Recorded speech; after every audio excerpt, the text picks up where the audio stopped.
Welcome back दोस्तों। आज मैं आपके सामने 2024 में बंगाली लैंग्वेज में रिलीज हुई एक हॉरर वेब सीरीज को लेकर आया हूँ। इसका नाम है निकोस छाया। सीरीज में सिर्फ 6 एपिसोड्स है। ओवरऑल से सीरीज का ड्यूरेशन सिर्फ 2 घंटे के आसपास है। तो अब चलिए फटाफट से वीडियो को स्टार्ट कर लेते हैं। उससे पहले लुटा दो प्यार, फॉलो ऑन इंस्टाग्राम। कहानी की शुरुआत में ही आधी रात के समय बोनिया नाम की एक लड़की को दिखाया जाता है और इस लड़की को देखकर ऐसा लगता है कि शायद ये लड़की नशा करके जंगल के रास्ते से कहीं पर जा रही है। तभी इस लड़की का पैर फिसलकर ये लड़की नीचे गिर जाती है। जब ये लड़की बोनिया इधर उधर देखती है तो पास ही में एक लड़की मरी पड़ी होती है और इसकी बॉडी में के सारे पार्ट्स बाहर आए होते हैं। उस मरी हुई लड़की को देखकर ये बोनिया बहुत डरने लगती है।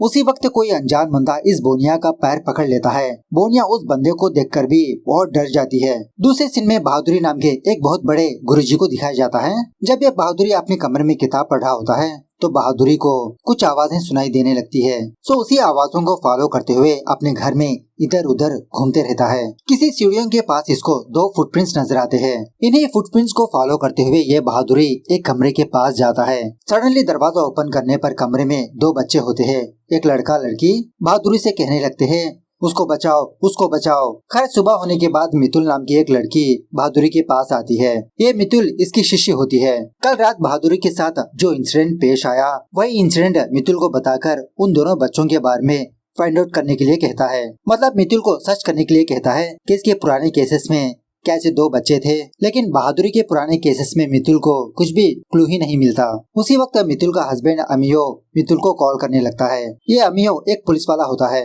अमियो अपनी बीवी से बात करने के बाद प्रेस के पास आता है अपना स्टेटमेंट देने के लिए।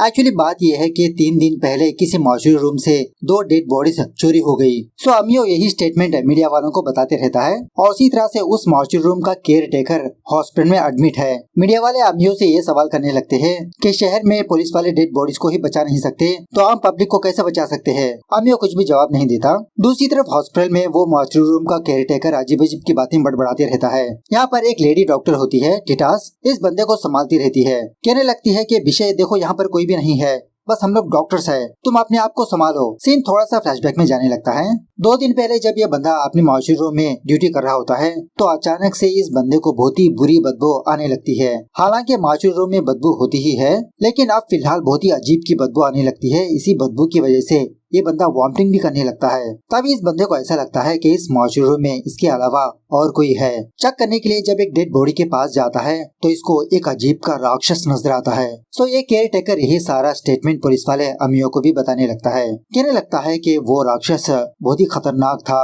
उसके बड़े बड़े नाखून थे, कद में बहुत ही छोटा था, कान नहीं थे और उसी तरह से इसकी बॉडी से बहुत ही बुरी बदबू आ रही थी। उसी राक्षस ने उस डेड बॉडी को अपने साथ ले गया। अब पुलिस वाले यही समझने लगते हैं कि ये बंदा बकवास कर रहा है, किसी ने किसी को डेड बॉडी भेज दिया। लेकिन इस बंदे की बातें सुनने के बाद अमियो और टिटास अपने एक छोटे से फ्लैशबैक को याद करने लगते हैं। अमियो और टिटास एक ही कॉलेज में पढ़ाई की थी। एक रात ये सारे फ्रेंड्स किसी जगह पर मीटअप करते हैं। इन्हीं फ्रेंड्स में संजय नाम का एक बंदा भी होता है। तो ये संजय अपने बचपन का एक इंसिडेंट अपने फ्रेंड्स को बताने लगता है कि मैंने अपने बचपन में गेनू नाम के एक राक्षस को देखा था। वो गेनू हमेशा मुझे फॉलो करता है। जब भी वो मेरे करीब आता है बहुत ही बुरी बदबू आती है। उस गेनू का हुलिया भी बताने लगता है कि कद में बहुत ही छोटा होता है, बाल नहीं होते, कान भी नहीं होते, दांत बहुत ही नोकीले होते हैं। वो गेनू सिर्फ लाशों को ही खाता है। तो प्रेजेंट पर संजय की ही बातें अमियो और तितास डिस्कस करने लगते हैं। तितास कहने लगती है कि उतने सालों के बाद मैंने यही हुलिया सुना जो संजय ने बताया था। क्या सच में ऐसा एक राक्षस एग्जिस्ट करता है? दूसरी तरफ उसे संजय को दिखाया जाता है जो फिलहाल बेंगलुरु में एक थेरेपिस्ट के साथ अपनी थेरेपी लेते रहता है, क्योंकि संजय के दिमाग से अभी भी वो ट्रॉमा नहीं गया। संजय उस डॉक्टर से कहने लगता है कि अगर मैं उस दिन केनू के बारे में डिस्कस नहीं करता तो मेरा फ्रेंड आज जिंदा होता। डॉक्टर संजय को समझाती रहती है कि तुम्हारे दोस्त के मरने में तुम्हारा कोई हाथ नहीं, वो तो गलती से मर गया। संजय भी कहने लगता है कि अब मुझे उस गेनू होने का एहसास नहीं होता, वो तो चला गया, बुरी बदबू भी चली गई। दूसरी तरफ कांस्टेबल दीपक लगातार अपनी बेटी को कॉल्स करते रहता है, लेकिन उसकी बेटी का फोन कनेक्ट ही नहीं हो रहा होता।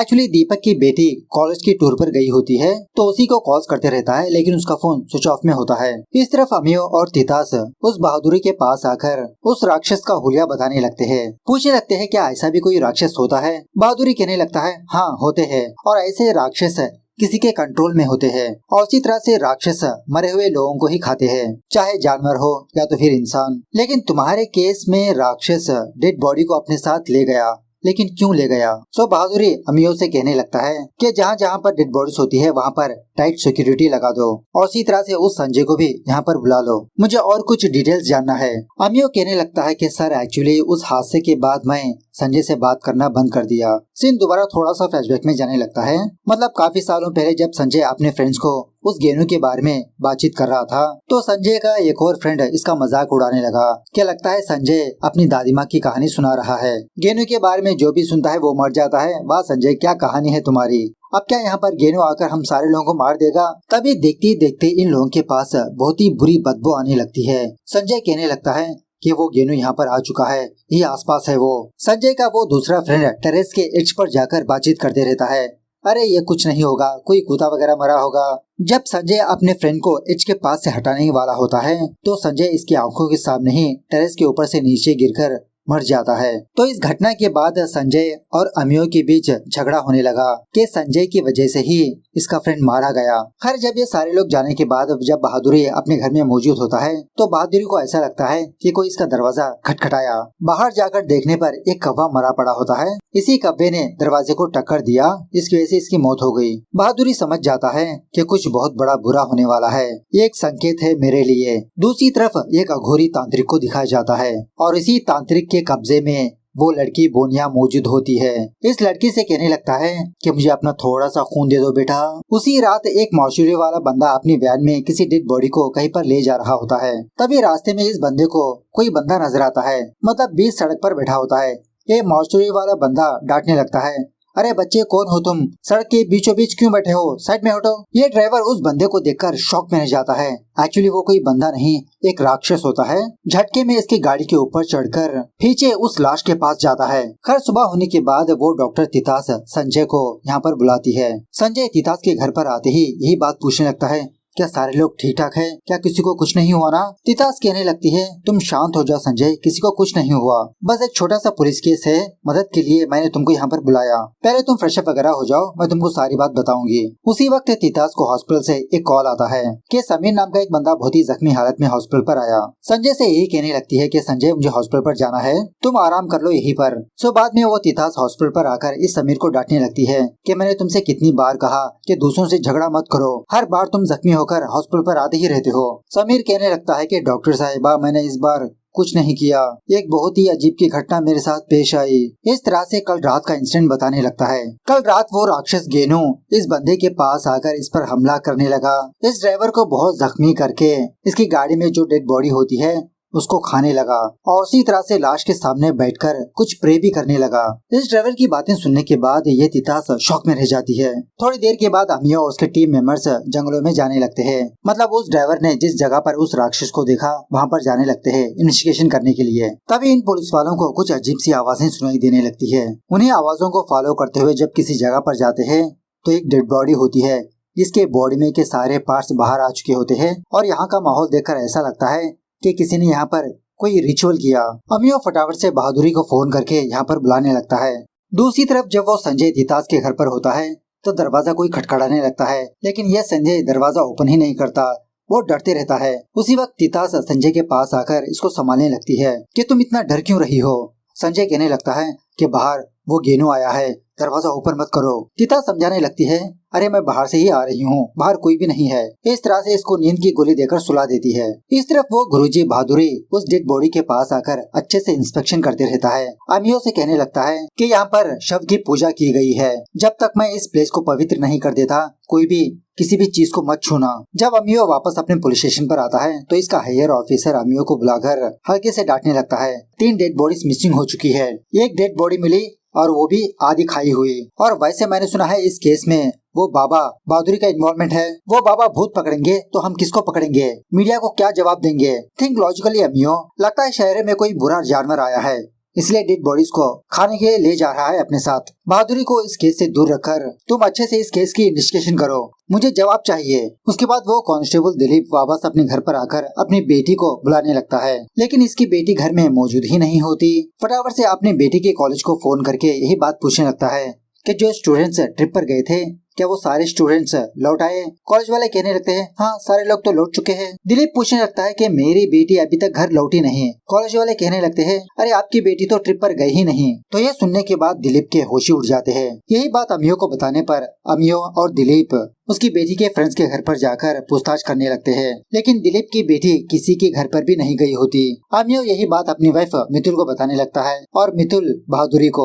बहादुरी उस लड़की के बारे में पता करने के लिए कुछ पूजा पाठ करने लगता है। मतलब ये बहादुरी काफी सारी तंत्र विद्या जानता होता है। यहीं पर हमको ये बात पता चलती है कि दिलीप की बेटी और कोई नहीं वही बोनिया होती है जो मूवी के स्टार्टिंग में दिखाया गया था। बहादुरी को बोनिया के सारे विजन्स नजर आने लगते हैं। अब उस बोनिया के साथ क्या हुआ ये पता नहीं कर पाता, कोई शक्ति इसको रोक रही होती है। बाद में बहादुरी सारे लोगों को अपने घर पर बुलाता है। अमियो, मितुल, तितास, संजय, वो कांस्टेबल दिलीप से कहने लगता है कि फिलहाल तो तुम्हारी बेटी सही सलामती है। तुम्हारी बेटी एक शैतान के कब्जे में है। फटाफट से अगर हमने कुछ नहीं किया तो वो शैतान तुम्हारी बेटी को बलि दे देगा। संजय, मुझे उस गेनू के बारे में पता करना है। बिना तुम्हारी मदद के मैं उस बच्ची को बचा नहीं सकता। संजय बताने लगता है कि उस राक्षस का नाम है गेनू। वो गेनू मेरे मामा के कंट्रोल में होता है और उसी तरह से वो गेनू सिर्फ शव ही खाता है। नहीं, अब मैं उसके बारे में और नहीं बता सकता। अगर मैं उसके बारे में और भी कुछ बताऊंगा तो जिस तरह से मेरे फ्रेंड को मार दिया आप सारे लोग भी मारे जाओगे। यह सुनने के बाद बहादुरी संजय को अपने कमरे में ले जाता है। कहने लगता है कि आप तुम मुझे उस शैतान के बारे में बताओ। यहाँ पर तुम्हारे फ्रेंड्स कोई भी नहीं है और उसी तरह से वो राक्षस मुझे कुछ भी नहीं करेगा। तुम्हारे मामा का नाम क्या है? संजय कहने लगता है भानु। मेरा मामा भानु इंसानों की बलि दिया करता था। इस तरह से जो हुआ वो बताने लगता है। सीन थोड़ा सा फ्लैशबैक में जाने लगता है। जब संजय छोटा बच्चा था एक दिन इसके माँ बाप एक्सीडेंट में मारे गए। इसका मामा इसको अपने घर पर लाया तो कुछ दिनों के बाद संजय ने ये देखा कि इसके मामा ने 2 बच्चों को मार दिया और उन दोनों बच्चों के साथ कुछ रिचुअल्स करने लगा। इसी दरमियान में संजय की मामी संजय को घर से बाहर लाकर समझाने लगती है कि बेटा संजय तुम यहाँ से दूर भाग जाओ। इसी जंगल के जरिए से भागते जाओ, एक मेन सड़क आएगी, वहाँ से लेफ्ट ले लेना, एक पुलिस स्टेशन आएगी। उन पुलिस वालों को हमारे बारे में बताओ। अगर तुम नहीं भागोगे तो हम भी मर जाएंगे। अब वो छोटा बच्चा संजय जंगलों की ओर भागते रहता है। उसी वक्त इसके सामने वो राक्षस गेनू आता है। कहने लगता है कि इतना जल्दी कहाँ पर जा रहे हो? संजय डर के मारे वापस अपने घर पर आ जाता है। खैर सुबह होने के बाद खाना खाते समय भानु संजय से कहने लगता है कि बेटा संजय मैं एक बहुत ही इम्पोर्टेंट रिचुअल करने वाला हूँ, एक बहुत बड़ी पूजा। वो पूजा करने के बाद तुम्हारे माँ बाप की आत्मा शांत हो जाएगी। इस पूजा में मुझे तुम्हारी मदद चाहिए, बस 1 साल। 1 साल तुमको मेरे पास रहना होगा। मेरी पूजा खत्म होने के बाद तुम आजाद हो, चाहे तो जा सकते हो या तो फिर यहीं पर रह सकते हो। अब वो बच्चा संजय भी अपनी मामी का चेहरा देखकर हाँ का जवाब देने लगता है, ठीक है मामा। उसके बाद हर रात वो गेनू इसकी पहरेदारी के लिए होता था। उसके बाद एक रात संजय ये देखता है कि इसका मामा भानु कोई रिचुअल कर रहा है। इसकी मामी ने ऑलरेडी बता दिया था कि आज रात में दरवाजा खुला रखूंगी, तुम भाग जाओ। जब संजय घर से बाहर आता है तो ये देखता है कि वो राक्षस गेनू इसकी मामी को ही खा रहा है। यह देखकर संजय डर के मारे दूर भागने लगता है। फाइनली पुलिस स्टेशन के पास आकर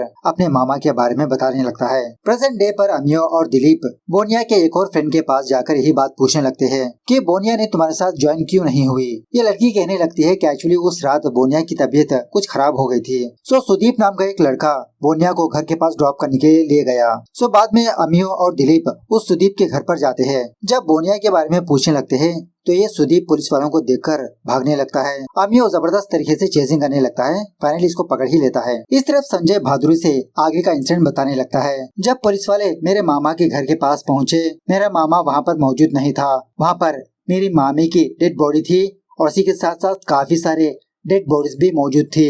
उनमें से 2 छोटे बच्चे भी थे। वो बच्चे और कोई नहीं मेरे मामा के ही बच्चे थे। सो उन दोनों बच्चों के बारे में सुनने के बाद बहादुरी को उस रात का इंसिडेंट याद आता है। 2 बच्चे इसको नजर आए थे, कहा था ना कि उसको बचाओ उसको बचाओ। बहादुरी संजय से कहने लगता है कि इतनी छोटी सी उम्र में तुमने इतना बड़ा बहादुरी का काम किया, सच में दाद देनी पड़ेगी तुम्हारी। इस तरफ अमियो उस सुदीप को मार पीट कर बोनिया के बारे में पूछने लगता है कि बताओ तुमने बोनिया के साथ क्या किया। ये सुदीप जो हुआ वो बताने लगता है। एक्चुअली ये सुदीप हकला होता है। एक दिन पलटन नाम के एक बंदे से इसकी मुलाकात हुई। पलटन ने इस सुदीप से ये कहा कि मैं एक बंदे को जानता हूँ जो तुम्हारा हकलापन मिटा सकता है। सो ये पलटन सुदीप को लेकर एक बंदे के पास जाता है। वो बंदा सुदीप से कहने लगता है कि मैं तुम्हारे हकलेपन को मिटा दूंगा, लेकिन इसके लिए तुमको कुछ करना पड़ेगा। मुझे एक लड़की चाहिए और वो लड़की उसके पीरियड्स में होनी चाहिए। ऐसी लड़की लाकर दो मुझे। सो बाद में ये बंदा उस तांत्रिक भानु के पास जाकर यही बात बताने लगता है कि जल्द ही आपको एक लड़की मिलने वाली है। सो वो तांत्रिक भानु उस बंदे को कोई तावीज देता है। इस तरफ जब बहादुरी अपने घर में मौजूद होता है तो अचानक से इसकी दरवाजे का हैंडल अपने आप हिलने लगता है। जब उस हैंडल को रोकने के लिए उसको टच करता है तो वो हैंडल बहुत ही गर्म होता है। उसी वक्त इसका नौकर बहादुरी के पास आकर आसानी से उस दरवाजे को ओपन कर लेता है। बहादुरी समझ जाता है कि इसके घर पर किसी की नजर है। उसके बाद सीन थोड़ा सा फ्लैशबैक में जाने लगता है। 3 दिन पहले जब बोनिया और उसके फ्रेंड्स किसी जगह पर पार्टी शार्टी कर रहे होते हैं तो बोनिया अपने फ्रेंड के पास आकर कुछ प्यार्स मांगने लगती है कि सडनली मेरे पीरियड्स आ गए, क्या तुम्हारे पास एक्स्ट्रा प्यार्स है? उसकी फ्रेंड कहने लगती है हाँ मेरे पास एक्स्ट्रा प्यार्स है, लेकिन पहले तुम चिल करो यार। और उसी पार्टी में वो बंदा सुदीप भी होता है, वही हकला बंदा। बोनिया सुदीप के पास आकर कहने लगती है अरे तुम यहाँ पर अकेले क्या कर रहे हो? वहाँ पर सारे लोग पार्टी शार्टी कर रहे हैं, जाओ तुम भी। सुदीप कहने लगता है अरे बस मेरा खाना हो गया, मैं जाऊंगा। सो बोनिया सुदीप का प्लेट लेकर साइड में जाती है उसको रखने के लिए। अब उसी वक्त ये सुदीप एक तावीज बोनिया के बैग में डाल देता है, वह जो उस तांत्रिक ने दिया था। सो तावीज बैग में रखते ही बोनिया को कुछ होने लगता है। हर प्रेजेंट डे पर बहादुरी को इसकी पोती फोन करती है जो शायद लंदन या कनाडा में रहती है। बहादुरी इसके साथ जो भी घटना पेश आती है वो अपनी पोती को सुनाते रहता है। कल रात का इंसिडेंट भी सुनने के बाद इसकी पोती कहने लगती है कि दादू क्या मैं वापस आ जाऊं? बहादुरी कहने लगता है अरे नहीं बेटा, इट्स ए स्मॉल मैटर, मैं संभाल लूंगा। उसके बाद बहादुरी सारे लोगों को अपने पास बुलाकर शव तांत्रिक के बारे में कुछ बातें बताने लगता है कि जब भानु के बच्चे 11 साल के हुए, भानु ने अपने बच्चों को ही सैक्रिफाइस कर दिया और ये तंत्र विद्या डेड बॉडीज के ऊपर बैठकर की जाती है। भानु का भी यही प्लान था कि जब संजय 11 साल का होगा उसको भी सैक्रिफाइस कर देगा, लेकिन संजय ने वहाँ से बच निकल गया। इस पूजा से तंत्र विद्या करने वाला बहुत ही पावरफुल होता है और उसी तरह से शव जिंदे भी हो सकते हैं। ऐसे तांत्रिकों के लिए कवारी लड़कियों का पीरियड का खून बहुत ही अनमोल होता है। शायद बोनिया अपने मेंस्ट्रुअल साइकिल में होगी, इसीलिए भानु ने उसको किडनैप करवाया होगा। सिर्फ यही नहीं, 2 दिन के बाद अमावस्या भी आने वाली है। उसी रात भानु ने ये प्लान किया होगा कि वो बोनिया और गेनू की शादी करवाएगा। उन दोनों के मिलन से एक शक्ति पैदा होगी।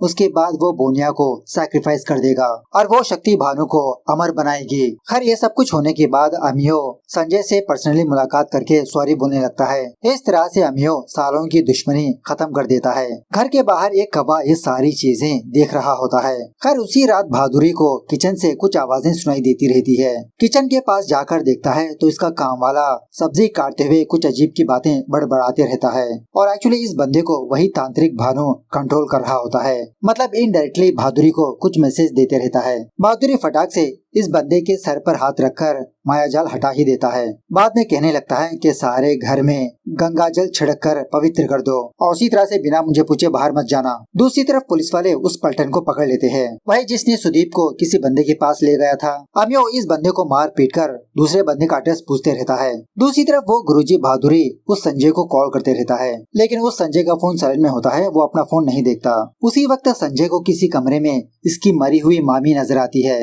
कहने लगती है कि संजय मैंने तुम्हारी जान बचाई, तुम भाग जाने की वजह से तुम्हारे मामा ने मुझे बलिदान दिया, मेरे बच्चों को बलिदान दिया।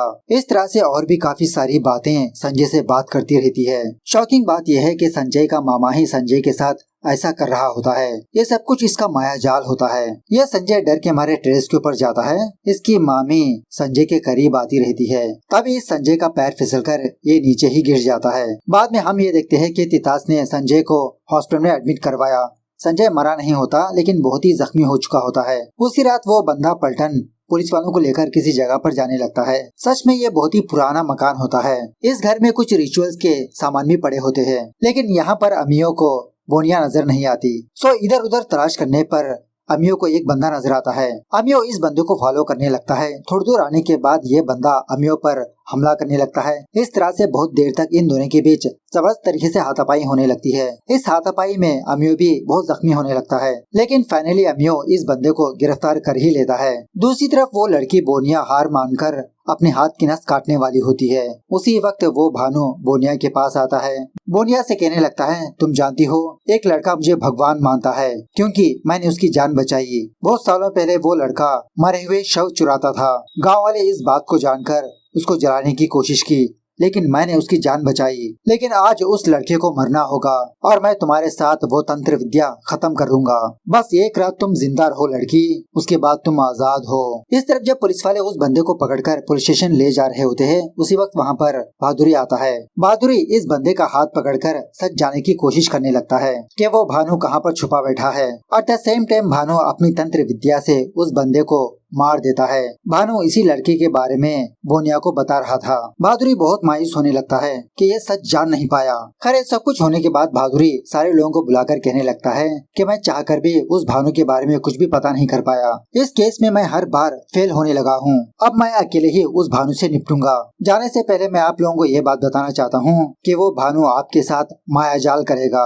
आपके अपनों के रूप आपके पास भेजकर भटकाने की कोशिश करेगा। संजय ने इसी डर की वजह से नीचे गिरा था। सो आप लोग भी थोड़ा केयरफुल रहिए। मैं आज रात ही अपनी पूजा स्टार्ट करूंगा जंगल में जाकर। सो दूसरी तरफ वो भानु उस बोनिया के सामने बैठकर कुछ तंत्र मंत्र वगैरह पढ़ते रहता है और उसके मुंह से ही कबूल करवाने लगता है, क्या मैं तुम्हारी शादी करवा दूं? बोनिया कहने लगती है हाँ। उसी रात बहादुरी अपने घर में बैठकर कुछ पूजा करने लगता है। उसी वक्त बहादुर की पोती इंडिया वापस आती है। बहादुरी अपनी पोती को डांटने लगता है, अरे मैंने तुमको मना किया ना यहाँ पर आने के लिए, मैं खुद यहाँ पर संभाल लूंगा, इसके बावजूद भी तुम यहाँ पर क्यों आई? इसकी पोती कहने लगती है, अरे दादू मुझे कुछ नहीं होगा, अगर मैं आपकी फिक्र नहीं करूंगी तो कौन करेगा? इसी बातों में इसकी पोती अपने आप को हार्म करने लगती है, अपना गला काट लेती है, अपने सर को पीटने लगती है, अपने हाथ को भी काटने लगती है। बहादुरी अपने पोती के सर पर हाथ रखकर इसको कूल करने की कोशिश करने लगता है। तभी इसको ये बात पता चलती है कि ये सब कुछ उस भानु का माया जाल है,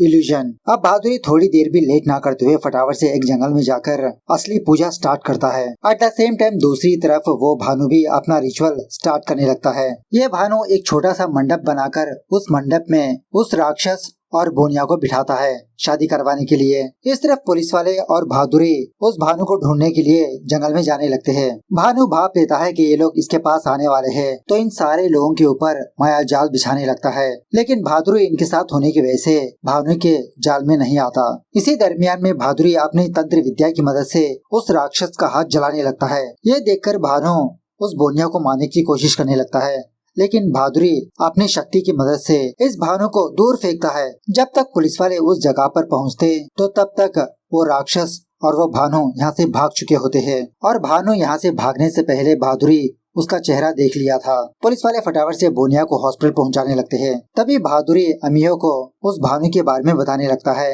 कि वो भानु मेरा चहेता शिष्य था, लेकिन ये भानु इसके उसूलों से हटकर एक और तंत्र विद्या करने लगा लाशों के साथ। तो उस वक्त बहादुरी इस भानु को बहुत डांटकर अपने आश्रम से दफा कर दिया था। खैर प्रेजेंट पर अमियो को एक कॉल आता है। वो भानु अमियो और बहादुरी से बात करने लगता है कि गुरुजी आपका प्रिय शिष्य आपकी एक और प्रिय शिष्य को अपने साथ ले जा रहा है। मतलब वो भानु अमियो की बीवी मितुल को अपने साथ ले जाता है। तो लास्ट में डायरेक्टर ये बताते हैं किसका पार्ट 2 भी आने वाला है। सो मिलते हैं अगले वीडियो में, तब तक take care, bye bye, see you soon.